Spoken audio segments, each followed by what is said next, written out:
ठीक है, चलिए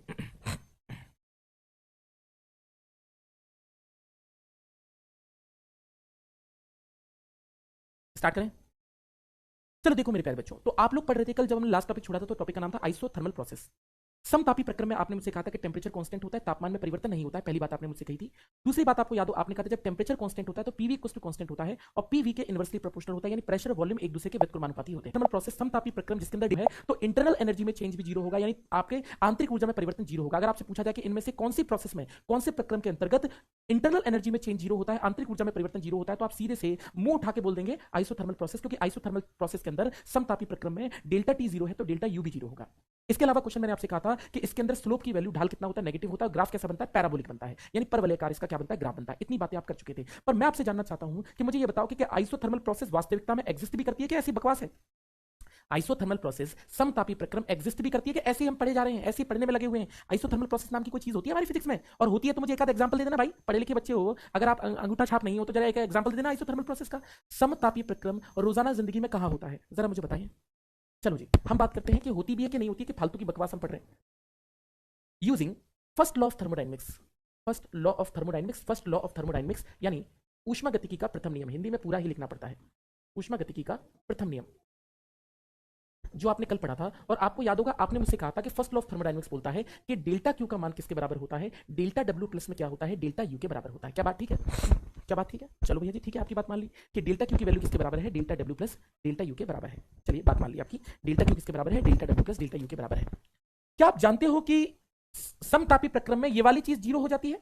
ये जीरो होता है ना आइसोथर्मल प्रोसेस में, पढ़े तो थे अभी, कल ही तो पढ़ा था। समतापी प्रक्रम में, समतापी प्रक्रम में इंटरनल एनर्जी चेंज, आंतरिक ऊर्जा में परिवर्तन कितना होता है, जीरो होता है। और अगर मेरे भाई ये जीरो होता है तो डेल्टा क्यू की वैल्यू किसके बराबर, डेल्टा डब्ल्यू के बराबर। डेल्टा क्यू की वैल्यू किसके बराबर, डेल्टा। इसका मतलब सीधा है, इसका मतलब सीधा है, सीधा है, जितना मशीन को, जितना जितना निकाय को ऊष्मा दी जाएगी, दी जाएगी, जितनी हीट दोगे पूरे का वर्क होगा, उतना कार्य हो जाएगा, उतना कार्य हो जाएगा, कार्य हो जाएगा। कार्य हो जाएगा मतलब क्या हुआ, 100% एफिशिएंसी, यानी 100% दक्षता। क्या आप नहीं जानते कि इस ब्रह्मांड में ऐसा इंजन बनाया ही नहीं जा सकता जिसकी 100% दक्षता हो पाती हो? भाई मुझे एक बात बता दो, क्या ऐसा इंजन बना सकते हो अपनी फिजिक्स में जिसके अंदर डेल्टा क्यू की वैल्यू डेल्टा डब्ल्यू, यानी जितनी ऊष्मा दे उतने का वर्क, 100% एफिशिएंसी तो संभव ही नहीं है, 100% दक्षता तो संभव ही नहीं है।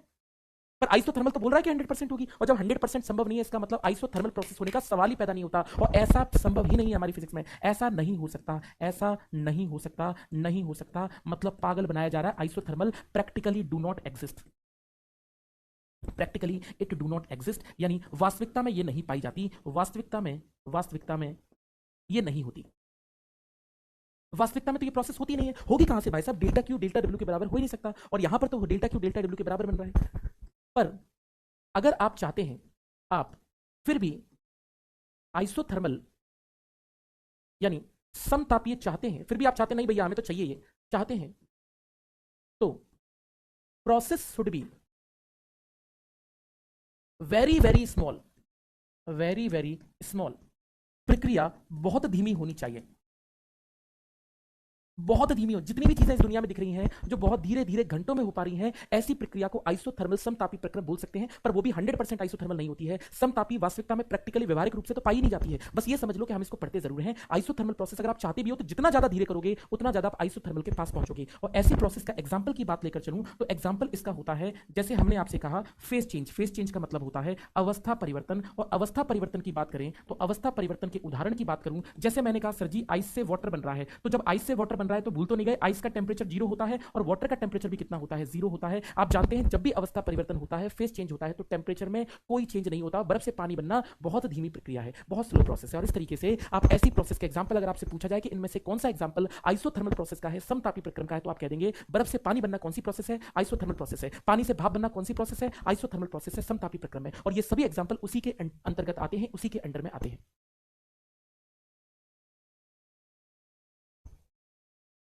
उसी के अंडर में आती है। ठीक है, कोई दिक्कत तो नहीं? तो क्या आपको ये पॉइंट समझ में आया? अब चलते हैं अगले पॉइंट पर, एक और कॉन्सेप्ट पर, प्रीवियस ईयर का क्वेश्चन डिस्कस करते हैं। मुझे ये बताओ, आइसोथर्मल प्रोसेस के अंदर स्पेसिफिक हीट की वैल्यू कितनी होगी? विशिष्ट ऊष्मा का मान कितना होगा, स्पेसिफिक हीट की वैल्यू कितनी होगी आइसोथर्मल प्रोसेस में। अगर आप में से कोई भी एक बच्चा जवाब देता है तो उनको मजा आ जाए। मैं आपसे जानना चाहता हूं स्पेसिफिक हीट की वैल्यू, विशिष्ट ऊष्मा का मान आइसोथर्मल प्रोसेस में कितना होता है। चलो भैया आ जाओ, दिमाग लगाओ, मुझे बताओ कितना होता है स्पेसिफिक हीट, विशिष्ट ऊष्मा का मान आइसोथर्मल प्रोसेस में समतापी प्रक्रिया में कितना होता है, कितना होकर चलता है, कितना होता है आइसोथर्मल प्रोसेस में, कितनी होकर चलती है।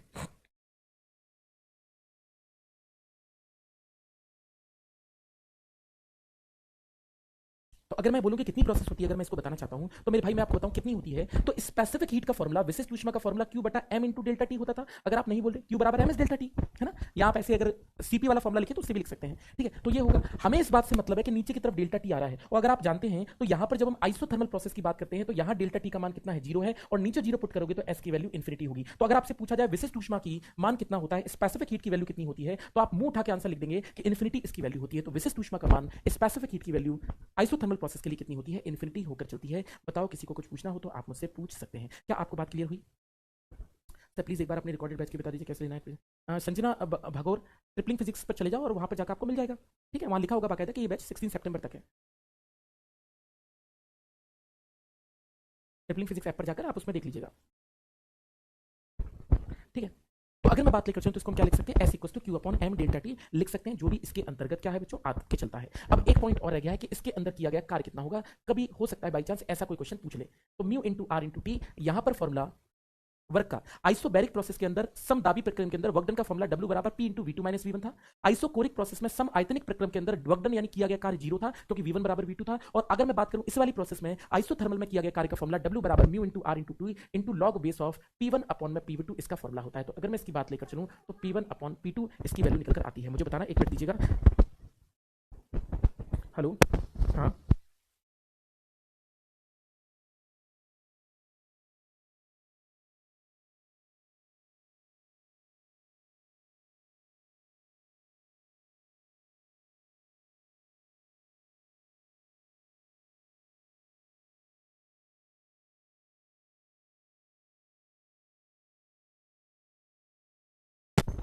चलिए ठीक है। तो अगर मैं बात लेकर चलूं तो इस तरीके से आप इस चीज को लिख सकते हैं। तो अगर मैं बात करूं पी टू टू या फिर वर्कडन का फॉर्मूला आप ऐसे भी लिख सकते हैं, mu R T into log base of E of V2 by V1। तो दोनों में से कोई भी फॉर्मूला लिख सकते हैं, हालांकि आपको न्यूमेरिकल नहीं करना है पर आप इस तरीके से पढ़ सकते हैं। हाँ जी भैया, उसके लिए भी है संजना, बिल्कुल दोनों के लिए है। तो अगर मैं बात लेकर चलूं, वो कंप्लीट कोर्स है, कंप्लीट मिलेगा उसमें आपको, मॉडर्न फिजिक्स वगैरह सब कुछ मिलेगा। चलिए अगली प्रोसेस की बात लेकर चलूं तो अगली प्रोसेस का नाम है, लास्ट जो हमारे पास प्रोसेस है उसका नाम है एडियाबैटिक प्रोसेस। इसको हम रुद्धोष्म प्रक्रम कहते हैं, रुद्धोष्म प्रक्रम कहते हैं। तो इसको हम क्या कहते हैं, एडियाबैटिक प्रोसेस कहते हैं, रुद्धोष्म प्रक्रम कहते हैं, ठीक है। अगर मैं बात लेकर चलूं एडियाबैटिक प्रोसेस की, तो देखो आइसोबैरिक प्रोसेस यानी समदाबी प्रक्रम का मतलब प्रेशर का चेंज ना होना, यानी दाब का नहीं बदलना।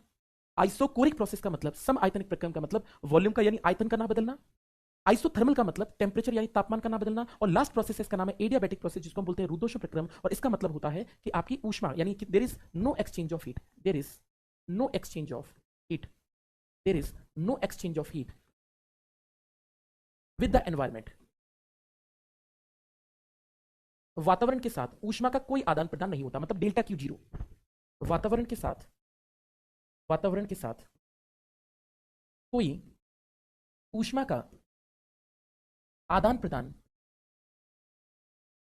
नहीं होता। तो इस प्रोसेस के अंदर क्या होता है, ऊष्मा का कोई आदान प्रदान नहीं होता है। ऐसी प्रोसेस को हम क्या बोलते हैं, एडियाबैटिक प्रोसेस कहकर चलते हैं। इसको हम क्या बोलते हैं, रुद्धोष्म प्रक्रम कहकर चलते हैं, ठीक है। उसको हम क्या बोलते हैं, रुद्धोष्म प्रक्रम कहकर चलते हैं,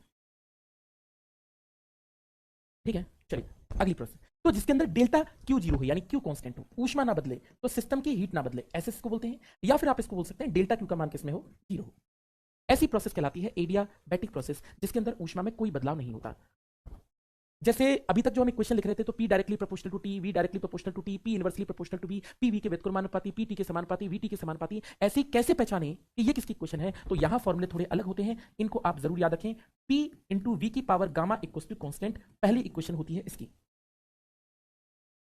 T into V to the power gamma -1 equal to constant, दूसरी इक्वेशन होती है इसकी। अगर मैं बात लेकर चलूं तो T इंटू इसकी वैल्यू लिखकर चलते हैं, तो T इंटू V की power gamma equal to constant. अगली की बात लेकर चलूं तो नेक्स्ट प्रोसेस है T की पावर गामा अपॉन पी की power gamma minus one equal to constant, और ये तीन समीकरण होते हैं आपके पेपर में। सवाल ऐसा आएगा इस टॉपिक से रिलेटेड कि पीवी की power gamma equal to constant, बताओ ये कौन सी प्रक्रिया है, क्या ये एडियाबैटिक है, रुद्धोष में क्या है, तो इसका आंसर आप सीधे सीधे लिखकर चल सकते हैं। यूट्यूब पर कल थ्योरी भी कराओगे? नहीं रोहित, कल थ्योरी नहीं कराएंगे। कल पूरे के पूरे जो फिजिक्स है, पूरी की पूरी फिजिक्स के हमें क्वेश्चन अटेम्प्ट करने हैं, तो कल थ्योरी ना होकर सिर्फ और सिर्फ क्वेश्चन होंगे। हम हर एक चैप्टर से करीब 5-5, 6-6 क्वेश्चन, 10-10 क्वेश्चन आपके करके चलेंगे जो इंपॉर्टेंट है एग्जाम के लिए फाइनल। थ्योरी नहीं करूंगा, थ्योरी कराऊंगा तो मैं 6 घंटे में कुछ नहीं करा पाऊंगा। हाँ, फॉर्मुलेस वगैरह रिवाइज जरूर कर सकते हैं, लेकिन हम थ्योरी पढ़ेंगे। फॉर्मुले आपको थ्योरी के साथ में बता, मतलब क्वेश्चंस के साथ में कराता रहूंगा, न्यूमेरिकल्स के साथ नहीं, न्यूमेरिकल थ्योरी के साथ ही कराता रहूंगा, ठीक है। तो अगर मैं इसकी बात लेकर चलूं तो इस तरीके से लिख सकते हैं, ये तीनों प्रक्रियाएं होती हैं। यहां पर गामा का मतलब क्या होता है, यहां गामा का मतलब होता है सीपी बटोर सीबी होता है, जिसको 1+2/f लिखा था। और इस तरीके से हम ऐसे पहचानते हैं कि वो एडियाबैटिक प्रोसेस है या फिर नहीं है। ग्राफ कैसे बनता है इसका? सेकेंड,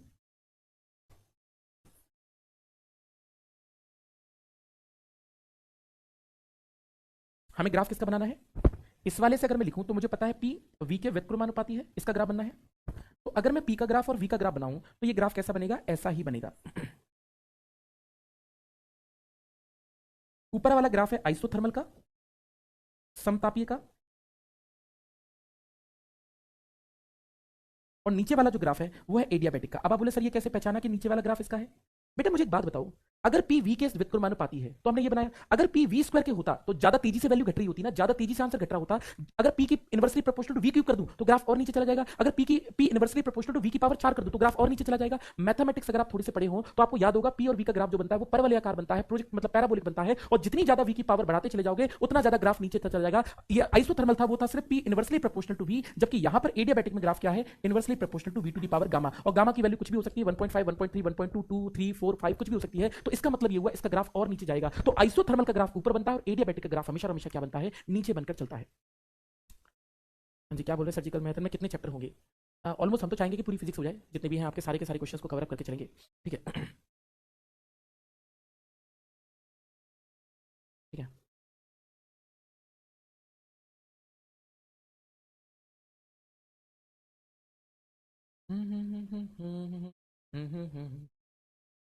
ठीक है, चलिए अगली की बात करते हैं। तो हम इस तरीके से इस चीज को लिख सकते हैं, इसको हम क्या बोलते हैं? एडियाबैटिक प्रोसेस कहकर चलते हैं। तो एडियाबैटिक में सेकंड पॉइंट हुआ जो हमारे लिए इंपॉर्टेंट था। अब हम चलते हैं थर्ड पॉइंट पर। बेटा इसमें सिस्टम में हीट नहीं बदलती है, सिस्टम में हीट नहीं बदलती है। इसका भी ग्राफ का स्लोप कैसा होगा? नेगेटिव होगा। इसका भी स्लोप क्या है? नेगेटिव है। इसका भी स्लोप क्या है? नेगेटिव है। तो दोनों का स्लोप क्या होगा? नेगेटिव होगा।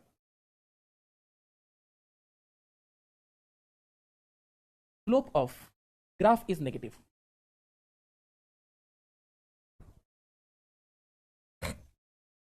ग्राफ का ढाल ऋणात्मक होगा। कैसा होगा? ऋणात्मक होगा। एक क्वेश्चन ये बनता है, ठीक है जी। अगला नेक्स्ट चीज की बात लेकर चलें। अगली चीज, चलिए जी, ठीक है, पढ़ा? चलिए बढ़िया, एक छोटा सा क्वेश्चन डिस्कस करते हैं। क्वेश्चन है, for adiabatic process, adiabatic process specific heat is, कहने का मतलब रुद्धोष्म प्रक्रम के लिए विशिष्ट ऊष्मा का मान होगा, तो मान कितना होगा ये हमें लिखना है कि एडियाबैटिक प्रोसेस के लिए बच्चों स्पेसिफिक हीट कितनी होगी। तो बेटा स्पेसिफिक हीट अगर लिखना चाहते हैं तो स्पेसिफिक हीट का फॉर्मूला कितना होगा ये हम जानना चाहते हैं। पहला ऑप्शन है क्या एस की वैल्यू इसमें 0 होगी, दूसरा ऑप्शन है एस की वैल्यू इन्फिनिटी होगी, तीसरा ऑप्शन है एस की वैल्यू 0 से 1 के बीच में होगी, और एस की वैल्यू डी ऑप्शन है इनमें से कोई नहीं। हमें बताना है कि इनमें से कौन सा इसका आंसर होगा, यानी स्पेसिफिक हीट का मान, विशिष्ट ऊष्मा का मान रुद्धोष्म प्रक्रम के लिए कितना होता है। एक छोटा सा सवाल है और आपको मुझे बताना है कि इसमें से कौन सा सही आंसर होगा, कौन सा सही आंसर होगा, कौन सा सही आंसर होगा। अगर हम बात लेकर चलें कि इनमें से कौन सा सही आंसर होगा, इसको अगर पता लगाना चाहते हैं तो एक बात बताओ मुझे मेरे भाई, मुझे एक बात बताओ, एस का फॉर्मूला क्या होता है? हम लिखना चाहते हैं डेल्टा क्यू बराबर एम इंटू डेल्टा टी, लिखते हैं एक्चुअल में ये लिखते हैं Q by M delta T तो लिख देते हैं, पर डेल्टा क्यू एक्चुअल फॉर्मूला होता है। और हम अगर बात लेकर चलें तो यहां पर डेल्टा क्यू का मान कितना है? 0 है, और अगर ऊपर वाला 0 है तो एस की वैल्यू कितनी होगी? 0 होगी। तो अगर एडियाबैटिक प्रोसेस है, रुद्धोष्म प्रक्रम है, तो स्पेसिफिक हीट 0 निकल कर आता है, और अगर आइसोथर्मल प्रोसेस है, समतापी प्रक्रम है, तो विशिष्ट ऊष्मा का मान स्पेसिफिक हीट वैल्यू इन्फिनिटी निकलती है। तो दोनों कॉन्सेप्ट याद रखिएगा कि एस की वैल्यू इन्फिनिटी कब होती है और एस की वैल्यू 0 कब होती है। दोनों चीजों को अच्छे से याद रखिएगा, दोनों चीजों को अच्छे से याद रखिएगा। तो क्वेश्चन की बात लेकर चलूं तो इस तरीके से आप इसको समझ सकते हैं कि इस तरीके से हम इसको लिखते हैं। तो विशिष्ट ऊष्मा का मान भी आपके पेपर में पूछा जाता है। अगली बात करते हैं, मुझे ये बात बताओ, हम रुदोषम प्रक्रम लिख तो रहे हैं, पर क्या रियलिटी में एडियाबैटिक प्रोसेस नाम की चीज इस दुनिया में होती है? मुझे एक बात बताओ, क्या एडियाबैटिक होता है? होता है क्या कि ऐसे ही पढ़े जा रहे हैं? जरा देखो, क्या प्रैक्टिकली हमें एडियाबैटिक प्रोसेस देखने को मिलती है? एक बात बताओ मुझे, अगर मैं फर्स्ट लॉ ऑफ थर्मोडायनेमिक्स पढ़ूं, अगर मैं एफएलओटी की बात लेकर चलूं, यानी ऊष्मा गतिकी के प्रथम नियम की बात करूं, प्रथम नियम की बात करूं, प्रथम नियम की बात करूं, तो अगर मैं ऊष्मा गतिकी के प्रथम नियम की बात लेकर चलूं,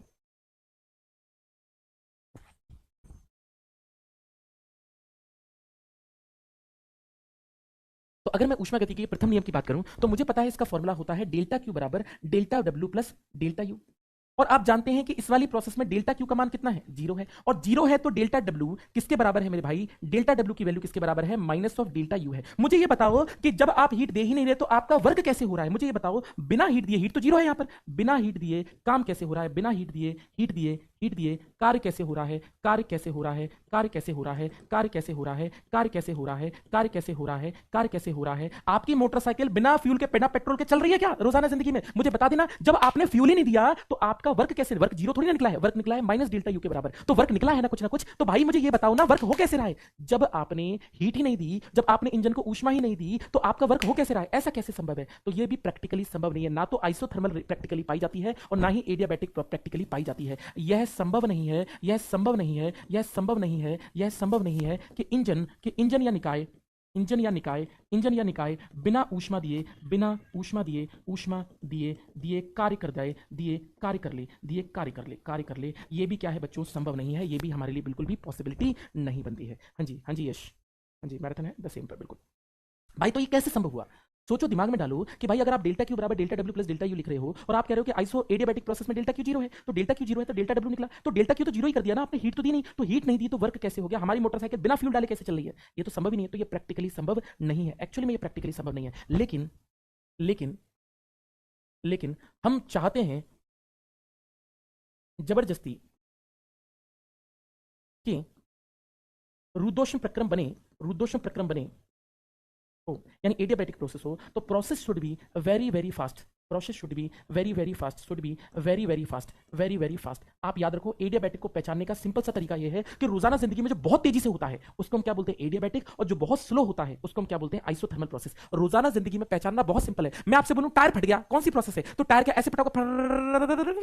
भाई टायर तो एकदम फटाक, तो ये क्या है? Adiabatic process. गुब्बारा फटा फटाक, कौन सी प्रोसेस है? एडियाबैटिक प्रोसेस है। रुद्धोष्म प्रक्रम पहचाना जाता है किसी के फटने से। टायर फट गया, गुब्बारा फट गया, तो कौन सी प्रोसेस है? एडियाबैटिक प्रोसेस, रुद्धोष्म प्रक्रम। और भाई साहब बर्फ से पानी बन गया, पानी से भाप बन गया, तो कौन सी है? Isothermal process. सिंपल सी बात समझने की कोशिश करूं तो प्रक्रिया या प्रक्रिया प्रक्रम बहुत बहुत धीमा होना चाहिए, बहुत धीमा होना चाहिए, धीमा होना चाहिए, होना चाहिए, होना चाहिए, होना चाहिए। प्रक्रम बहुत धीमा होना चाहिए। और इसको पहचानने का तरीका है कि टायर का फटना, टायर का फटना, गुब्बारे का फटना, ये सब इसी के अंतर्गत आते हैं। बोलो किसी को पढ़ने में या समझने में कोई दिक्कत हुई हो तो इस तरीके से आप इस प्रोसेस को ऐसे लिखकर चल सकते हैं। बताइए मुझे, क्या आपको कोई बात समझने में दिक्कत हो तो मुझे बता दीजिएगा।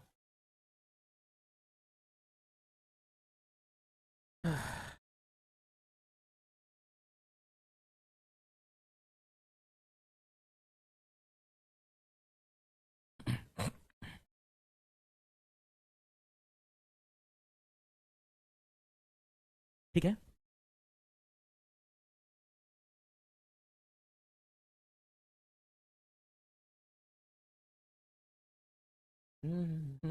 चलो नोट डाउन करो, 1 मिनट में आया।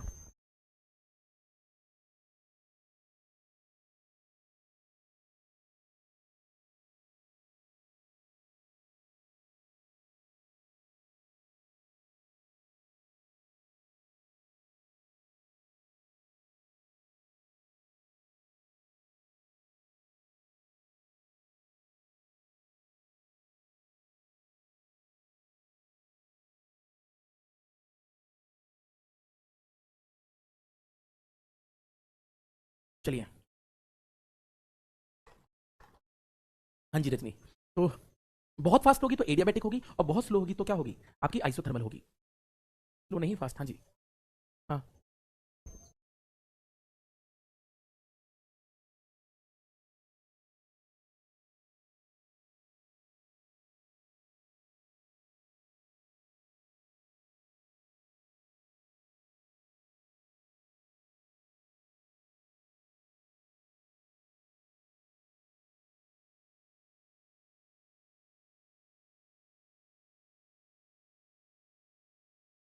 चलिए ठीक है, सर्कल कॉलेज की एग्जाम की आप मैराथन 9 से 15 पे स्टार्ट करना, ठीक है जी भैया जी।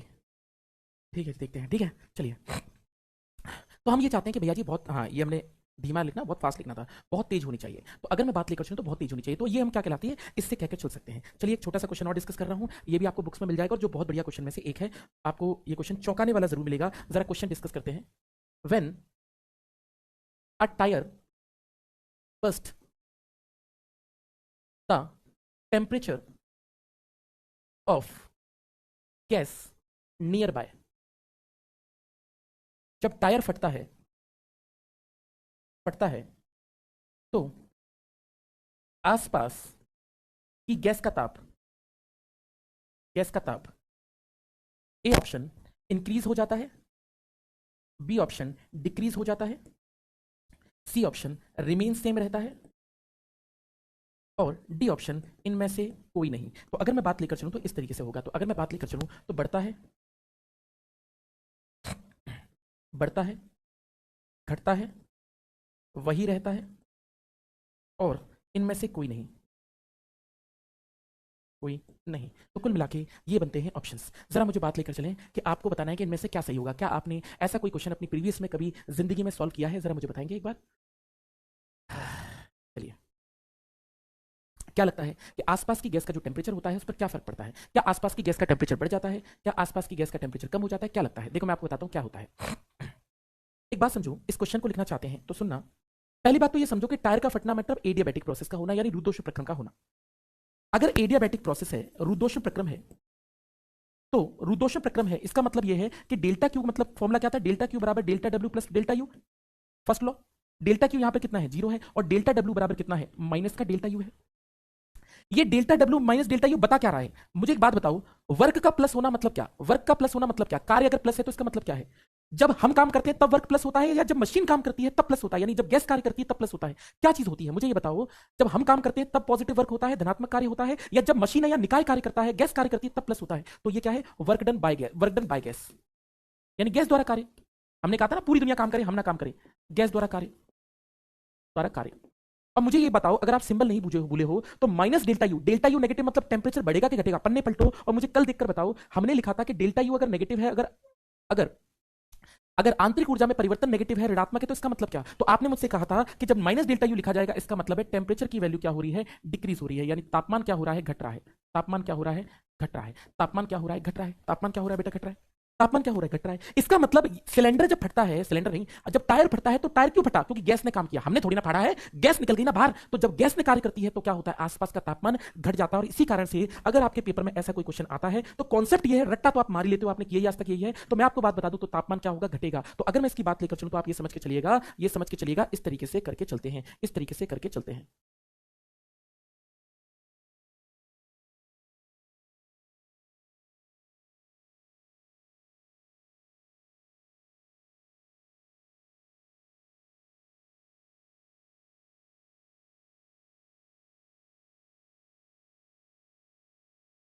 भैया जी मैं तो आपको कॉन्सेप्ट बता सकता हूँ, हर चीज का फिजिक्स में लॉजिक बता सकता हूँ कि ऐसा क्यों हो रहा है। और इस तरीके से अगर आपके पेपर में ये क्वेश्चन आता है तो इसका आंसर आप लगाते कि तापमान घट जाता है, टेम्परेचर डिक्रीज हो जाता है, जब भी हम इस चीज को लिखकर चलते हैं। तो यही कॉन्सेप्ट है जिसके लिए हम इन चीजों को पढ़कर चल रहे हैं। मुझे बताइए, तो टायर का फटना हो गया, इन सबको हम क्या बोलते हैं, एडियाबैटिक प्रोसेस कहते हैं। आपके एनडीए के प्रीवियस ईयर पेपर में ये भी सवाल पूछा गया है कि टायर का फटना कौन सी प्रक्रिया है, तो ये कौन सी है, एडिया। जितनी भी बहुत तेज होती है वो एडियाबैटिक है, और जो बहुत स्लो होती है उनको हम क्या बोलते हैं, आइसोथर्मल, यानी समतापीय प्रक्रम कहकर चलते हैं। ये भी आपने पढ़ रखा है, मेरे ख्याल से आपको ये बात समझ में आ गई होगी। चलें एक और चीज पर।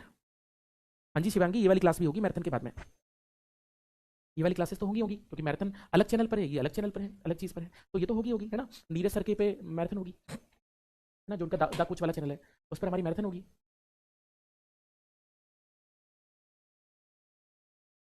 लिख दिया भाई। जितना एक्यूरेट हो सकता है, जितना ज़्यादा डीप हो सकता है, जितना एक्सप्लेन कर सकते हैं, जितना डिटेल कोर्स हो सकता है, वो डिटेल कोर्स लेकर मैं चलाऊँ, ठीक है। चलते हैं अगले चीज़ पर। अगला तो एडियाबैटिक में ही अगला पॉइंट है कि वर्क डन कितना होगा, किया गया कार्य कितना होगा। तो हमने 4 पॉइंट लिख चुके हैं, 5वें पॉइंट पर चल रहे हैं। पांचवा पॉइंट, 5वें पॉइंट की बात करें, अगला पॉइंट है 5वां पॉइंट।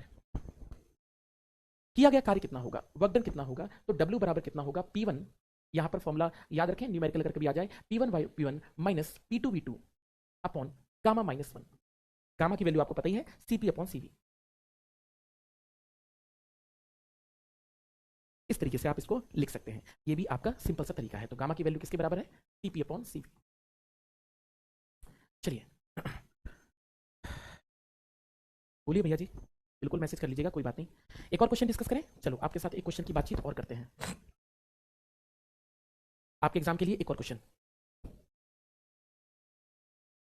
Which is correct? इनमें से क्या सही है? इनमें से क्या सही है? हमें बताना है कि इनमें से क्या करेक्ट है। 4 ऑप्शन दे रहा हूं, सुनते जाइएगा मेरी बात। पहला ऑप्शन है वर्क डन सबसे ज्यादा आइसोथर्मल में होगा, यानी आइसोथर्मल में गैस सबसे ज्यादा काम करती है। फिर एडियाबैटिक में होगा, फिर आइसोकोरिक में होगा। जगह थोड़ी सी कम पड़ गई, एक सेकंड रुको।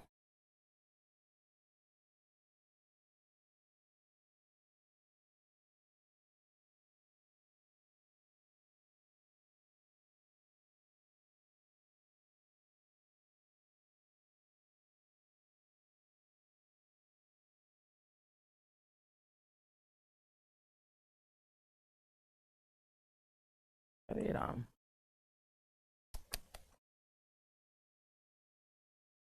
छोड़ो यार, ऐसे ही कर लेते हैं, मुश्किल वाली चीज है। इनमें से क्या सही है? पहला ऑप्शन है डब्ल्यू आइसोथर्मल में सबसे ज्यादा होगा, डब्ल्यू एडियाबैटिक में सबसे ज्यादा होगा, डब्ल्यू आइसोकोरिक में सबसे ज्यादा होगा इसके बाद, और इसके बाद डब्ल्यू आइसोबैरिक में होगा। आपको मुझे बताना है कि इनमें से सही क्या है। दूसरे ऑप्शन की बात लेकर चलूं तो सबसे ज्यादा आइसोबैरिक में होगा, उसके बाद डब्ल्यू आइसोकोरिक में होगा, उसके बाद डब्ल्यू आइसोथर्मल में होगा। हिंदी मीडियम आप ध्यान रखना, थोड़ा सा सबके मीनिंग याद रखना, क्योंकि इतना छोटा लिख रहे हैं कि हम लिख नहीं पाएंगे। इसके बाद डब्ल्यू एडियाबैटिक होगा। तीसरे पॉइंट की बात करते हैं, सबसे ज्यादा आइसोबैरिक होगा, उसके बाद आइसोथर्मल होगा, उसके बाद एडियाबैटिक होगा, एडियाबैटिक होगा, और उसके बाद आइसोकोरिक होगा। नेक्स्ट पॉइंट की बात करते हैं, डब्ल्यू आइसोबैरिक होगा, आइसो एडियाबैटिक होगा, आइसोथर्मल होगा, या आइसोकोरिक होगा। चलिए, क्या लगता है कि इनमें से कौन सा ऑप्शन सही होगा? बहुत बढ़िया क्वेश्चन में से, और बहुत स्टैंडर्ड क्वेश्चन है। मतलब स्टैंडर्ड मतलब आप ये समझो कि बहुत बढ़िया लेवल का क्वेश्चन है। हर कोई इसका जवाब नहीं दे पाएगा, ये समझ लीजिए। क्या लगता है कि इसका आंसर कितना होगा? आप लोगों से ही जानना चाहूंगा कि इसका आंसर क्या होगा। जरा मुझे बता के चलिएगा कि आपको क्या लगता है इस क्वेश्चन का आंसर कितना होगा। क्या लगता है कि इनमें से कौन सा आंसर सही होगा? चलो जरा देखते हैं कैसे कैसे होगा। चलो सुनना मेरी बात को। लेवल बहुत बढ़िया क्वेश्चन में से एक है, तो जरा इसके लेवल को डिस्कस करते हैं।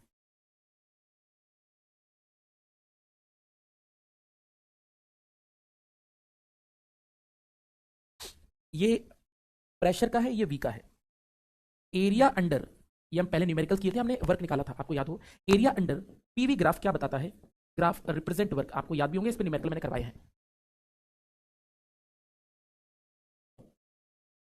पीवी ग्राफ का क्षेत्रफल कार्य को दर्शाता है। कार्य को दर्शाता है। क्या दर्शाता है? कार्य को, यानी वर्क को दर्शाता है। ठीक है, वर्क को दर्शाता है। तो आपको बस एरिया निकालना है उस कर्व के नीचे, और आपका आंसर आ जाएगा। तो जरा सबके कर्व देखें, कि सबके ग्राफ देखें कि ग्राफ कैसे बनेंगे सबके। मुझे एक बात बताओ, आइसोबैरिक की जब हम बात करते हैं, समदाबीय की बात करते हैं, तो आइसोबैरिक में क्या चीज कांस्टेंट होती है? प्रेशर कांस्टेंट होती है। शिवजी तिवारी कब खत्म हो जाएगा? कल हो जाएगा बेटा खत्म, शिवाजी कल खत्म हो जाएगा बेटा 11th। हाँ, क्या बोल रहे थे? हम दोबारा से सुनते हैं मेरी बात को। हाँ, सुनो मेरी बात को दोबारा से। हम क्या कह रहे हैं? हम आपसे ये कह रहे हैं कि मेरे भाई प्रेशर कांस्टेंट, तो इस ग्राफ में हमें पी नहीं बदलना है। तो पी नहीं बदलना है तो मुझे एक बात बताओ, पी नहीं बदलना है तो क्या ये वाला ग्राफ, क्या ये वाली जो सिंपल सीधी लाइन होगी, क्या ये आइसोबैरिक का ग्राफ होगा? क्या ये समदाबी का ग्राफ होगा? आइसोबैरिक का ग्राफ होगा? बिल्कुल होगा समदाबी का ग्राफ। क्यों होगा समदाबी का ग्राफ? क्योंकि मेरे भाई लाइन एकदम सीधी है, मतलब प्रेशर नहीं बदल रहा है। प्रेशर की वैल्यू जितनी यहां पर है उतनी यहां पर है। इसका मतलब ये वाला जो ग्राफ है मेरे भाई, वो किसका ग्राफ है? आइसोबैरिक का ग्राफ है। मेरी बात को सही लिख रहे हो? सही समझ रहे हो? ये आइसोबैरिक का ग्राफ। आइसोथर्मल का ग्राफ कैसा था? समतापी ग्राफ कैसा था? परवलयाकार था। याद करो, पी और वी का ग्राफ कैसा था? सम परवलयाकार था। परवलयाकार की बात लेकर चलूं तो क्या ये ग्राफ आइसोथर्मल का होगा? क्या ये ग्राफ आइसोथर्मल का होगा? मुझे बताओ, क्या ये ग्राफ आइसोथर्मल का है? बिल्कुल है। तो ये जो ग्राफ बना हुआ है ये किसका है? आइसोथर्मल का है। तो ये ग्राफ किसका है? आइसोथर्मल का है। अगर आप मेरे साथ पूरा पढ़े हो, अगर आप मेरे साथ पूरा पढ़े हो तो क्या आपको पता है कि एडियाबैटिक का ग्राफ, रुद्धोष्म प्रक्रम का ग्राफ समतापीय के नीचे आता है हमेशा। एडियाबैटिक का ग्राफ हमेशा आइसोथर्मल के नीचे आता है।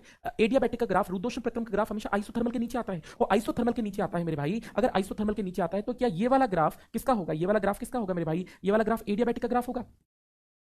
एडियाबैटिक का ग्राफ होगा। मुझे बताओ, क्या ये रुद्धोष्म का ग्राफ होगा? और मेरे भाई मुझे एक बात बताओ, आइसोकोरिक में तो कार्य जीरो होता है, आइसोकोरिक में वर्क कितना होता है? जीरो होता है। तो आइसोकोरिक की बात लेकर चलूं तो आइसोकोरिक का मतलब ये हुआ वॉल्यूम कांस्टेंट। आइसोकोरिक की बात लेकर चलूं तो वॉल्यूम कांस्टेंट। आइसोकोरिक की बात लेकर चलूं तो वॉल्यूम कांस्टेंट। वॉल्यूम कांस्टेंट मतलब ये हुआ कि आइसोकोरिक का ग्राफ क्या होगा? आइसोकोरिक मतलब वी नहीं बदलेगा, और वी नहीं बदलेगा इसका मतलब क्या होगा? इसका मतलब, एक सेकंड दीजिएगा, इसका मतलब क्या होगा? इसका मतलब होगा ये ग्राफ होगा किसका? ये ग्राफ है मेरा आइसो। ये ग्राफ की बात लेकर चलूं तो ये ग्राफ किसका है मेरे भाई? ये ग्राफ है आइसो कोरिक का। तो कुल मिला के ये ग्राफ होगा। तो आइसोकोरिक में तो भैया इसके नीचे तो कुछ ग्राफ बनेगा नहीं, इसके नीचे तो कोई एरिया है नहीं, इसके नीचे कोई एरिया है नहीं, तो इसके नीचे एरिया नहीं है, तो इसका तो जीरो होगा। तो आइसोकोरिक में तो वर्क जीरो होता है, यानी सबसे कम तो आइसोकोरिक में होगा। अब आप ये देखो, सबसे ज्यादा एरिया किसके नीचे है? क्या आइसोबैरिक के नीचे का एरिया सबसे ज्यादा है? क्या आइसोबैरिक के नीचे का क्षेत्रफल सबसे ज्यादा है? और जिसका एरिया ज्यादा उसका वर्क ज्यादा, जिसका एरिया ज्यादा उसका वर्क ज्यादा, जिसका क्षेत्रफल ज्यादा उसका कार्य ज्यादा, जिसका वर्क ज्यादा। सिंपल सी बात है। ठीक है शिवाजी तिवारी, बैकलॉग कंप्लीट हो गया है, बहुत अच्छी बात है। तो अगर मैं बात लेकर चलूं तो सिंपल सी बात है, तो इसके नीचे का एरिया जितना ज्यादा होगा उतना ज्यादा कार्य होगा। तो एरिया ज्यादा होगा उसका मतलब ये हुआ एरिया सबसे ज्यादा किसका है? अगर मैं बात लेकर चलूं तो आइसोबैरिक का है, तो सबसे ज्यादा वर्क किसका होगा? ये में से सी और डी में से एक ऑप्शन बनेगा। दूसरा एरिया कौन सा सबसे ज्यादा? आइसोथर्मल के नीचे का। फिर एडियाबैटिक को सबसे नीचे ये, तो इसके आंसर की बात लेकर चलूं कौन सा इसका ऑप्शन होगा? अगर आप ऑप्शन ही लिखना चाहते हैं तो सबसे ज्यादा आइसोबैरिक है, इसके बाद आइसोथर्मल है, फिर एडियाबैटिक और फिर आइसोकोरिक, यानी ऑप्शन नंबर क्या होगा इसका? सी आंसर होगा। लोग रट्टा मार लेते हैं, मैं आपको कॉन्सेप्ट सिखा सकता हूं कि ऐसा कैसे हो गया। ये लो जी भैया, ये इस क्वेश्चन का आंसर है, और इस तरीके से हम इसको लिखकर चल सकते हैं। बोलो क्या बात कंप्लीट आपको समझ में आई?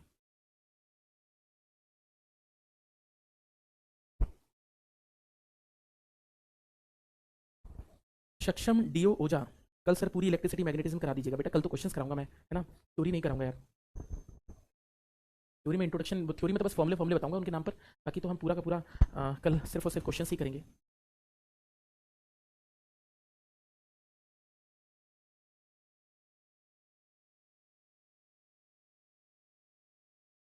भैया सक्षम, आपको अगर वन शॉट ही करना है या क्वेश्चंस ही करने हैं तो मैंने कुछ दिन पहले बोला था कि ट्रिपलिंग फिजिक्स ऐप पर जाकर आप, है ना, मतलब सारी की सारी क्लासेस देख लेना, सारा का सारा बैकअप कंप्लीट कर लेना। मैंने आप लोगों को बोला भी था कि वहाँ पे पूरा सिलेबस मैंने डाल रखा है आप लोगों के लिए ही। मैंने बोला था कि मैं क्लासेस नहीं ले पा रहा था, तो आपको याद होगा मैंने ट्रिपलिंग फिजिक्स टेलीग्राम चैनल पर डाला था कि आप जाके उस वाले बैच से पूरा का पूरा अपना कोर्स कंप्लीट कर लीजिएगा।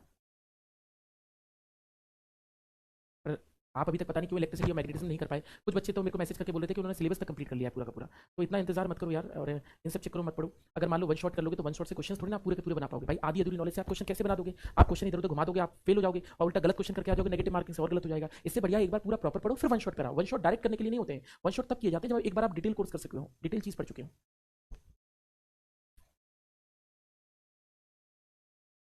चलिए, तो इस तरीके से हम इसको पढ़ सकते हैं। तो ये भी हमारा क्या है, इसी के अंडर आ रहा है। मैराथन का टाइम क्या है? मैराथन का टाइम क्या है? मैराथन का टाइम क्या है? अच्छा, मैराथन का टाइम है सुबह 10 बजे का। ठीक है, तो चलिए चलते हैं अपने नेक्स्ट टॉपिक पर। और अब हमारा जो टॉपिक स्टार्ट हो रहा है उसका नाम है हीट इंजन। इंपॉर्टेंट है, इस साल के पेपर में आपका न्यूमेरिकल आया था इस टॉपिक से। एफिशिएंसी का न्यूमेरिकल आया था इस साल के पेपर में, इसको हीट इंजन कहते हैं। इंडिया में हर डिफेंस एग्जामिनेशन में इस पर न्यूमेरिकल आता है 100%, 100%, 99 नहीं, 100%, 100%। हीट इंजन इसको बोलते हैं ऊष्मा इंजन। ऊष्मा इंजन, हीट इंजन क्या होता है? हीट इंजन क्या होता है मेरे भाई? Heat engine. सक्षम सर आप बेस्ट टीचर हो, धन्यवाद भैया, थैंक यू, है ना सक्षम। और आप एक काम भी कर सकते हो वैसे, मेरी आप देख लोगे, मिल जाएंगे आपको, कई सारे लिंक भी मिल जाएंगे। आप यूट्यूब पे भी अगर सर्च कर लोगे तो बहुत सारे लिंक मिल जाएंगे आपको, वहाँ से भी आप पढ़ सकते हो। पर और ज़्यादा डिटेल पढ़ना चाहते हो तो उस वाली ऐप पे जाके कर लेना। तो हीट इंजन का मतलब क्या होता है? हीट इंजन होता क्या है? जैसे हमारी कार वगैरह हो गई, ये क्या हीट इंजन ही तो है। तो हीट इंजन का काम क्या होता है? हीट देना और उससे वर्क होना, पहिया घूमना। तो हीट इंजन क्या काम करता है? पहला point, which changes, which changes, which changes heat to work. Heat to work कहने का मतलब हुआ जो ऊष्मा को, जो ऊष्मा को कार्य में परिवर्तित करता है, कार्य में परिवर्तित करता है, जो ऊष्मा को क्या करता है? कार्य में परिवर्तित करता है। ऐसे सब चीजों को हम क्या बोलते हैं? ऐसे को हम हीट इंजन कहकर चलते हैं, ऐसे को हम ऊष्मा इंजन कहकर चलते हैं। तो ऐसे को हम क्या बोलते हैं बच्चों? ऊष्मा इंजन कहकर चलते हैं। चलिए, बात समझ आ रही है? चलिए, अब हीट इंजन कैसे काम करता है उसके बारे में हम बात करेंगे और चीजों को देखेंगे। तो हीट इंजन क्या करता है मेरे भाई? हीट को किस में करता है? वर्क में कन्वर्ट करता है, ठीक है। ऊष्मा को कार्य में परिवर्तित करता है। अब कितने टाइप के हीट इंजन रोजाना जिंदगी में आपने देखे हैं? Types of heat engine, heat engine यानी ऊष्मा इंजन के प्रकार। ऊष्मा इंजन के प्रकार आइए समझते हैं कि कितने टाइप के हीट इंजन आप रोजाना जिंदगी में देखते हैं। पहला इंजन जिसकी बात लेकर चलूं तो जिसको कहा जाता है एक्सटर्नल कंबशन इंजन। आपने कभी कभी सुना हो, नहीं सुना हो तो आप मत परेशान होना, मैं आपको सब कुछ डिटेल में समझा रहा हूं। External combustion engine, external combustion engine Hindi में बात लेकर चलूं तो इसको बोलते हैं बाह्य दहन इंजन। पहला इंजन। इसके एग्जांपल की बात लेकर चलूं तो इसका एग्जांपल होता है स्टीम इंजन। स्टीम इंजन यानी भाप का इंजन। तो पुराने जमाने में जो भाप की गाड़ियां चलती थी उनको हम बोलते थे ये इंजन। क्यों बोलते थे? क्योंकि भैया जी हम भाप कहीं और बनाते थे और पहिया कहीं और घुमाते थे, तो दोनों अलग अलग। एक्सटर्नल कंबशन का मतलब जिसमें धमाका बाहर हो इंजन के, एक्सटर्नल कंबशन इंजन। दूसरे होते हैं internal combustion engine. Internal combustion engine, engine इसको बोलते हैं आंतरिक दहन इंजन। तो इंजन के अंदर ही धमाका हो रहा है, इंजन के अंदर ही पिस्टन लगा हुआ है, तो सब कुछ कार्य भी वहीं हो रहा है, धमाका भी वहीं हो रहा है। ऐसे इंजन को कहते हैं आंतरिक दहन इंजन। आपने पढ़े होंगे पेट्रोल इंजन होता है, डीजल इंजन होता है। ये इंजन क्या कहलाते हैं? इंटरनल कंबशन इंजन कहलाते हैं, आंतरिक दहन इंजन कहलाते हैं। और तीसरे तरह का जो इंजन होता है इसको हम टरबाइन इंजन कहकर चलते हैं। इसको क्या कहते हैं? टरबाइन इंजन कहते हैं।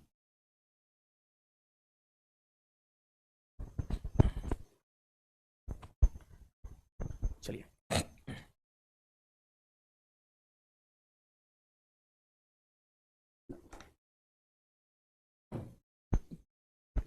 चलिए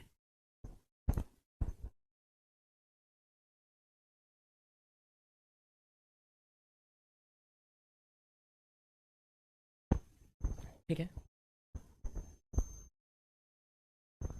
लिखे पड़े हो भाई, लिखे पड़े हो आप, ठीक है जी। तो इस तरीके से हम तीन इंजन के बारे में बात करते हैं। तो हीट इंजन क्या करते हैं? हीट को वर्क में कन्वर्ट करते हैं। हीट को क्या करते हैं? वर्क में कन्वर्ट करते हैं। तो हीट को क्या करते हैं? वर्क में कन्वर्ट करते हैं। तो ऐसे इंजन क्या करते हैं? जो ऊष्मा हम देते हैं तो ऊष्मा से क्या होता है? उनको कार्य मिलता है। तो भैया जी ऊष्मा से क्या हो रहा है? कार्य हो रहा है। ऐसे इंजन की बात लेकर चलूं तो ऐसे इंजन को क्या कहते हैं? Heat engine. अब हमें डिटेल में पढ़ना है कि हीट इंजन कैसे काम करते हैं और कैसे काम नहीं करके चलते हैं, कैसे काम करते हैं और कैसे काम नहीं करते हैं। अब आप कहेंगे सर पेट्रोल अच्छा कि डीजल अच्छा? अरे भैया इस लड़ाई में चक्कर में ना पड़ो तो अच्छा है कि कौन सा इंजन अच्छा और कौन सा इंजन खराब। कोई इंजन खराब और खराब अच्छा नहीं होता। दोनों इंजन की अपनी अपनी अपनी अपनी अच्छाइयां हैं, दोनों इंजन की अपनी अपनी खराबी है। चलिए देखिए जरा, एफिशिएंसी, दक्षता। वैसे फिर भी अगर बात लेकर चलूं तो कौन से इंजन की दक्षता अच्छी है, कौन सा इंजन ज्यादा अच्छा एवरेज देता है? एफिशिएंसी की बात करूं तो जो स्टीम इंजन होता है, जिसको हम भाप इंजन कहते हैं, घटिया इंजन है। भाप इंजन जो घटिया इंजन होता है, भाप इंजन जो भाप इंजन होता है मेरे भाई, उसकी जो दक्षता होती है वो लगभग 10 से 14% की होती है। समझो मात्र 10% वर्क में कन्वर्ट होता है, वर्क में कार्य होता है। मात्र 10% का क्या होता है? कार्य होता है। बाकी सब हमारी ऊष्मा खराब चली जाती है। बाकी सब ऊष्मा हमारी क्या है? खराब होकर चली जाती है। मात्र इतने का काम हो पाता है, ठीक है। चलिए बढ़िया, नेक्स्ट चीज पे बात करते हैं। अगर हम बात लेकर चले सर जी पेट्रोल इंजन के साथ क्या होगा, तो भैया पेट्रोल इंजन भी कोई बहुत अच्छा इंजन नहीं होता है। पेट्रोल इंजन की बात लेकर चलूं तो पेट्रोल इंजन की जो दक्षता होती है वो होती है 30 से 40%। और सबसे अच्छे इंजन की बात लेकर चलूं तो वो होते हैं डीजल इंजन। और डीजल इंजन की बात लेकर चले उनकी दक्षता कितनी होती है, तो डीजल इंजन की दक्षता 50 से 60% के बीच में होती है। और इसी कारण से आपने देखा होगा रोजाना जिंदगी के अंदर डीजल इंजन सबसे ज्यादा एवरेज देते हैं, सबसे ज्यादा पावर जनरेट करते हैं। डीजल इंजन पर पैर रखा और गाड़ी ऐसे बसती है, मस्त मस्त बसती है भाई। गाड़ी भगाने का मजा ही अलग है डीजल इंजन का। तो क्या आप सीरियसली पढ़ाते हो? हाँ जी आयुष कुमार, पढ़ाता हूँ, पढ़ाता हूँ भाई, मैं तो बहुत सारे सेक्शन पढ़ाता हूँ यार, ठीक है। तो अगर मैं इसकी बात लेकर चलूं तो इस तरीके से हम इसको पढ़ सकते हैं। तो ये तीनों हमारी एफिशिएंसीज हैं। अगला बात लेकर चलते हैं, कुछ डेफिनेशन की बात करते हैं। अब हम पढ़ेंगे कि आखिर हमारे हीट इंजन काम कैसे करते हैं। आइए चलते हैं, हीट इंजन काम कैसे करते हैं, हीट इंजन काम कैसे करते हैं, आइए वहां से स्टार्टिंग करते हैं। चलिए पहली चीज मेरे भाई, हीट इंजन में एक होता है आग लगाना। तो आग लगाना मतलब आग लगा देंगे, आग लगा देंगे, आग लगा देंगे। अन्नू मलिक,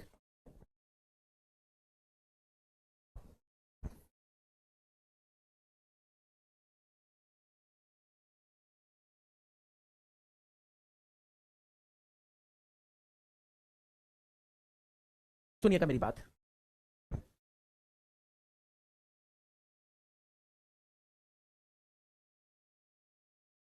चलिए, तो हीट इंजन कैसे काम करते हैं बेटे? सबसे पहली चीज हीट इंजन में जो होती है उसको हम कहते हैं सोर्स। न्यूमेरिकल इसी से होगा, ध्यान रखिएगा। सोर्स नाम की एक चीज होती है हमारी फिजिक्स में, मतलब इंजन के अंदर, इसको हम बोलते हैं स्रोत। स्रोत का मतलब ये हुआ जहां से आग मिल रही है, फ्यूल डाल रहे हो, फ्यूल से धमाका जो हो रहा है वो उसको कहते हैं सोर्स, स्रोत। जहां भैया पेट्रोल जलता चला जाता है, धम धम धम धम, भड़ाक भड़ाक भड़ाक भड़ाक, वो क्या है? सोर्स है। अब इससे क्या हुआ? अब इंजन घूमा, अब सोर्स को जो हीट दी, जो ऊष्मा दी, ऊष्मा जो आपने सोर्स को हीट दी, तो आपने मान लो 100 जूल की ऊष्मा दी। अब 100 जूल की ऊष्मा का, 100 जूल की जो आपने ऊष्मा दी उसका 80 जूल का काम हो गया, और बची हुई 20 जूल कहां चली गई? आपकी बची हुई जो एनर्जी थी उससे क्या हुआ? आवाज आई गाड़ी में, धुआं निकल गया, गर्म हो गई गाड़ी तो बाकी ऊर्जा का वेस्टेज हो गया। तो एक्चुअली में क्या होता है, सोर्स मतलब जहां से ऊष्मा पैदा होती है और ये चाहती है, इससे हमें क्या मिलता है, वर्क मिलता है, और बाकी बची हुई ऊष्मा किसमें चली जाती है, बची चली जाती है सिंक में। सिंक मतलब होता है वातावरण, एनवायरमेंट में। इस तरीके से सोर्स से हीट पैदा होती है, वर्क होता है, और बची हुई कहां चली जाती है, सिंक में चली जाती है। तो सोर्स होता है और ये होता है। सोर्स को हम लिखते हैं Q1 से और T1 से। T1 मतलब टेम्परेचर, Q1 मतलब हीट। अब इससे वर्क हो गया और जो इसके पास चली गई उसको हम बोलते हैं Q2 और T2। मुझे एक बात बताओ, टोटल Q1 था, इसके पास Q2 पहुंचा, तो वर्क किसके बराबर हो गया, तो W की वैल्यू क्या हो गई, 100 जूल। अगर इसकी 100 जूल एनर्जी थी, ये 20 जूल है, तो वर्क कितने का हुआ, 100 माइनस 20 यानी 80। क्या ऐसे लिख सकते हैं, Q1 माइनस Q2, या फिर W की वैल्यू T1 माइनस T2 के बराबर लिख सकते हैं। मुझे बताओ क्या बात ठीक है, क्या बात ठीक है, क्या बात ठीक है। तो आप याद रखिएगा, आप बोले सर पहचानेंगे कैसे, अरे कभी नहीं पहचानने में आपको दिक्कत आएगी, मैं आपको 100% लिख के दे रहा हूं। आज के बाद न्यूमेरिकल में अगर कोई दिक्कत आ जाए तो मुझसे कह देना। भाई जिसका टेम्परेचर ज्यादा, इसका तापमान हमेशा ज्यादा होगा। ज्यादा वाला कौन, सोर्स, और कम वाला कौन, सिंक। इसका तापमान हमेशा कम होगा और हमेशा कम होगा। मैंने कहा मेरा हीट इंजन 20 डिग्री सेंटीग्रेड और 100 डिग्री सेंटीग्रेड के बीच में काम कर रहा है। आप सीधे से बोलेंगे 100 डिग्री सेंटीग्रेड सोर्स है और 20 डिग्री सेंटीग्रेड सिंक है। हमारा इंजन 40 डिग्री सेंटीग्रेड और 200 डिग्री सेंटीग्रेड के बीच में काम कर रहा है। 200 क्या है, सोर्स है, और 40 क्या है, सिंक है। इसमें पहचानने वाला ऐसा दिक्कत क्या है, सीधी सी बात है। 200 वाला क्या है, T1 है, और 40 वाला क्या है, T2 है। सीधी सी बात है, तो पहचानना में कोई दिक्कत ही नहीं है। सर आप फिजिक्स पढ़ाते नहीं है, उसको फील कराते हैं, बहुत अच्छा पढ़ाते हैं। धन्यवाद भैया, थैंक यू यार, थैंक यू शिवांगी, धन्यवाद। भाई देखो यार, एग्जाम का टाइम है, इसके बावजूद भी भाई मेरा, आपको ऐसा नहीं लगा होगा कि कहीं पर भी लीप अप होती कर रहा हूं मैं। आप अभी भी देख पा रहे होंगे कि मैं उतनी ही शिद्दत से पढ़ा रहा हूं जैसे पहले पढ़ाता था। आप मुझे बात बताओ, आपको पहले के लेक्चर्स में और आज के लेक्चर में फर्क नहीं दिखेगा? 10 मिनट में, ठीक है। तो आप ये समझ के, तो मेरे को तो बस यार, मेरा तो मेन उद्देश्य है, हाँ मैं मानता हूँ यार कि मेरे घर में कुछ ट्रेजेडी होने की वजह से थोड़ा सा सिलेबस उतना टाइमली नहीं कर पाया, लेकिन यार मैं तुम लोग के बारे में जानता था, इसलिए मैंने यार अपने कि भैया आपने, मैंने आपको इसलिए बैच दे दिया था कि यार आप मेरे से पहले रिकॉर्डेड बैच को कंप्लीट कर लो, ताकि आपको लास्ट में प्रॉब्लम ना हो। क्योंकि मेरे साथ तो समस्या होगी थी, मेरी वजह से आप सफर नहीं करें, इसलिए आप प्रॉब्लम ना करें, आपको प्रॉब्लम ना हो। इसी कारण से मैंने वो बैच दे दिया कि आप पढ़ते रहो यार रिकॉर्डेड बैच से। तो अगर मैं बात लेकर चलूं तो इसको हम Q1 और T1 कह सकते हैं और Q2 और T2 कह सकते हैं। तो इस तरीके से हम पढ़ते हैं। तो आज के बाद ये समझना, ज्यादा टेंपरेचर मतलब सोर्स, उसको हमेशा T1 और Q1 बोलेंगे, कम वाले को सिंक बोलेंगे या T2 और Q2 बोलेंगे हमेशा। तो T1 और T2 में आपका कभी दिमाग ही नहीं लगाना है कि कौन सा T1 और कौन सा T2। ज्यादा वाला T1, कम वाला T2, ज्यादा वाला Q1, कम वाला Q2, हमेशा और हमेशा। और इसी तरीके से लिखते हैं। सोर्स क्या होता है, एक डेफिनेशन लिख लें, truth, something that continuously, something that continuously emit heat, emit heat, that continuously emit heat। ऐसी कोई वस्तु, ऐसी कोई चीज जो लगातार ऊष्मा देती रहे, जो लगातार ऊष्मा देती रहे, जो लगातार ऊष्मा देती रहे, जो लगातार क्या हो, ऊष्मा देती रहे। ऐसी किसी चीज को हम क्या बोलते हैं, स्रोत कहकर चलते हैं। तो सोर्स मतलब जो लगातार हीट देते हो, जैसे हमारी गाड़ी के अंदर जो सिलेंडर पिस्टन होता है ना, उसके बीच का जो क्षेत्र होता है वो सोर्स कहलाता है, जहां हमेशा हीट पैदा होती है। सिंक की बात लेकर चले तो सिंक क्या होता है, सिंक का मतलब होता है something that absorbs heat, heat continuously. ऐसी कोई चीज जो लगातार ऊष्मा लेती रहे। भाई अगर मेरे में से हीट निकल रही है, कहां जा रही है, सिंक में जा रही है ना मेरे भाई। मॉडर्न फिजिक्स आएगी क्या, नहीं बेटा, एनडीए में नहीं आएगी मॉडर्न फिजिक्स, नेवी एयरफोर्स में आती है मॉडर्न फिजिक्स। मॉडर्न फिजिक्स में एक सिर्फ टॉपिक आता है यूजेस ऑफ एक्सरे करके, एक्सरे का उपयोग, बस। आपके एनडीए के सिलेबस में सिर्फ यही एक टॉपिक डाला गया है। Something that absorbs heat continuously, कहने का मतलब है कि इसमें क्या होता है, ऊष्मा अवशोषित। कहने का मतलब है ऐसी कोई चीज जो लगातार ऊष्मा लेती है। मेरे यहाँ पर क्या है, एनवायरमेंट सिंक है। भाई मैंने आग जलाई तो हीट कहां चलेगी, वातावरण में। मेरे पंखे से हीट निकली कहां चलेगी, वातावरण में। मुझ में से हीट निकली कहां चलेगी, वातावरण। तो वातावरण सिंक है ना, बोलता है कि लाओ लाओ लाओ, सबका ले रहा है। ऐसी चीज को हम क्या बोलते हैं, तो सिंक हमारे यहाँ पर क्या होता है, एग्जाम्पल एनवायरमेंट होता है। वातावरण को क्या कहते हैं, सिंक कहते हैं। और हमारे गाड़ी में भी सिंक क्या होता है, वातावरण ही होता है। तो वातावरण लगातार ऊष्मा लेता रहे। और इस तरीके से हम दो चीजें और डिफाइन करते हैं, सोर्स और सिंक। हाँ जी सर, मैं अप्रैल 2026 में 12th क्लास में आऊंगा, तो क्या मैं एनडीए दे सकता हूँ? नहीं आता ही, नहीं बेटा अभी नहीं दे सकते। चलिए, नेक्स्ट चैप्टर कौन सा होगा, ऑप्टिक्स। नेक्स्ट चैप्टर है ऑप्टिक्स, परसों से स्टार्ट होगा।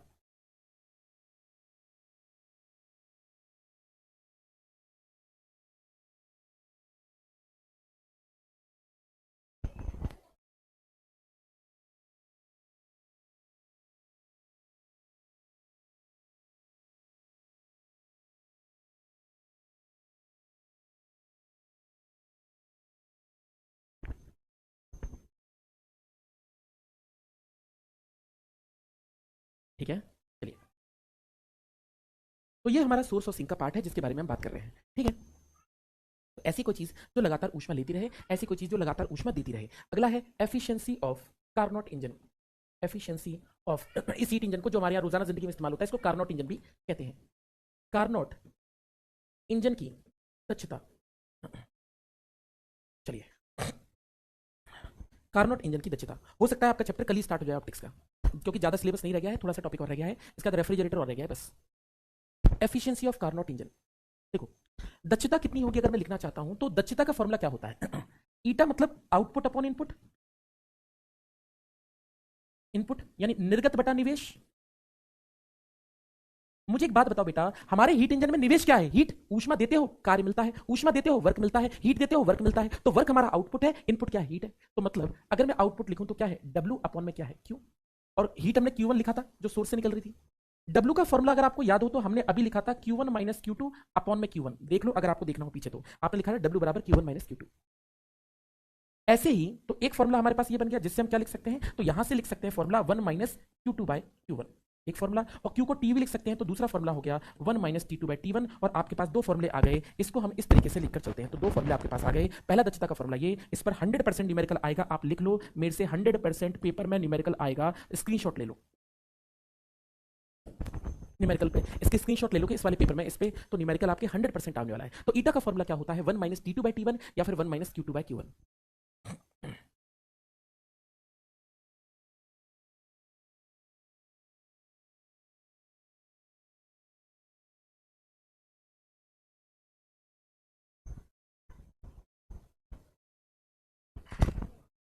ठीक है, तो इस तरीके से लिख सकते हैं। और ये हमारे क्या है? फॉर्मूले हैं। आपको पता है T2 मतलब सिंक, कम वाला टेम्परेचर, कम या सिंक, और T1 मतलब सोर्स, यानी 1 मतलब हमेशा सोर्स यानी ज्यादा वाला टेम्परेचर। इस तरीके से आप इसको भी मेंशन कर सकते हैं। तो हमारे पास एफिशिएंसी ऑफ कार्नोट इंजन पर इस तरीके से सवाल बनते हैं, और मुझे लगता नहीं है कि आज के बाद आपको इनमें कोई क्वेश्चन में तकलीफ होगी। हालांकि कल मैं आपके न्यूमेरिकल से प्रैक्टिस स्टार्ट करूंगा। आज के लिए हम इतना ही रखेंगे, तो कल हमारी न्यूमेरिकल से प्रैक्टिस दोबारा से स्टार्ट होगी। तब तक के लिए धन्यवाद, टेक केयर, नमस्ते, राम राम, सत श्री अकाल। तो अगर मैं बात लेकर चलूँ तो कल की, तो कल से हम न्यूमेरिकल इसी टॉपिक से स्टार्ट करेंगे। कल हमारा ये टॉपिक खत्म हो जाएगा, और हो सकता है कल से हम ऑप्टिक्स भी स्टार्ट कर दें, लाइट का चैप्टर भी स्टार्ट कर दें।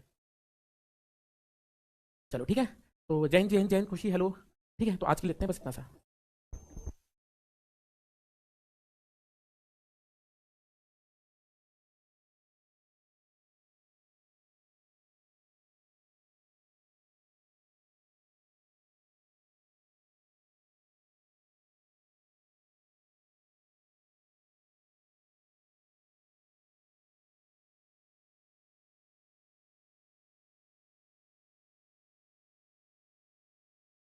ठीक है, मिलते हैं कल। कल हम लोग का मैराथन भी है, तो 10 बजे से हम मैराथन की क्लास में मिलते हैं, ठीक है।